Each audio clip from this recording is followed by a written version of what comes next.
Right now, there is a crisis in the Middle East as Israel continues to be locked in bitter fighting with Iran and Hezbollah in Lebanon. And as the fighting rages on, the death toll rises, including those caught in the middle of the battles. Israel released a video today of its troops operating at the southern border of Lebanon. And they are reporting military personnel deaths as fighting happens all across the country. Tonight at sundown marks the start of Rosh Hashanah, the Jewish New Year. And members of the Jewish community say the holiday is typically filled with happiness.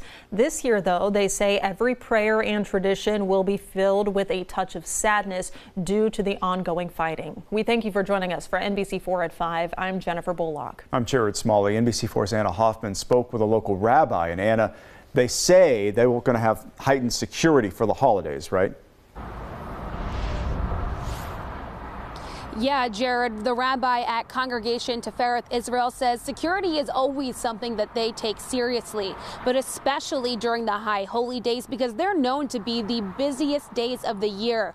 The rabbi tells me that every moment of the services in the coming days will be impacted by the things that have impacted the Jewish community in the last year.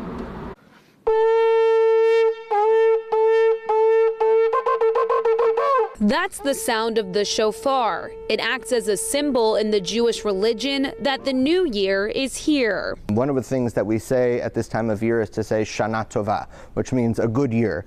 This year, a lot of people have been saying Shana Tova Yoter, which means it should be a year of more goodness than we experienced last year. Rabbi Hillel Skolnick with Congregation Tifereth Israel says this year marks the year 5785 on the Jewish calendar. He says the year comes with hope. The events of the past year will have an effect on every moment of the entire service in the same way that it has had an effect on every moment of our lives since then. Skolnick says this year's Rosh Hashanah is also marking nearly 1 year since the October 7th attacks on Israel. He says hostages are still being held in Gaza.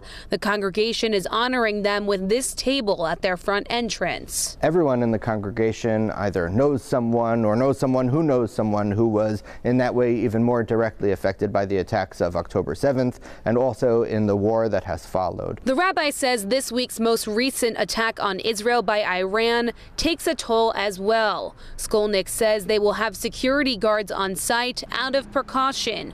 Only people with the proper passes will be allowed to enter, and there is surveillance video around the property.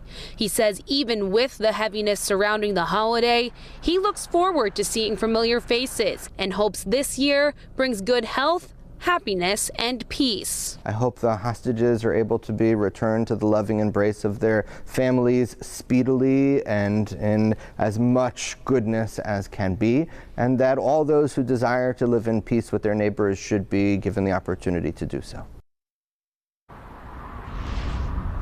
The rabbi says the new year also marks the start of the 10 days of repentance, which will go until the Jewish holiday Yom Kippur. He says these days are all about asking for forgiveness and thinking about how you can be better this year. Local for you in Columbus, I'm Anna Hoffman, NBC4.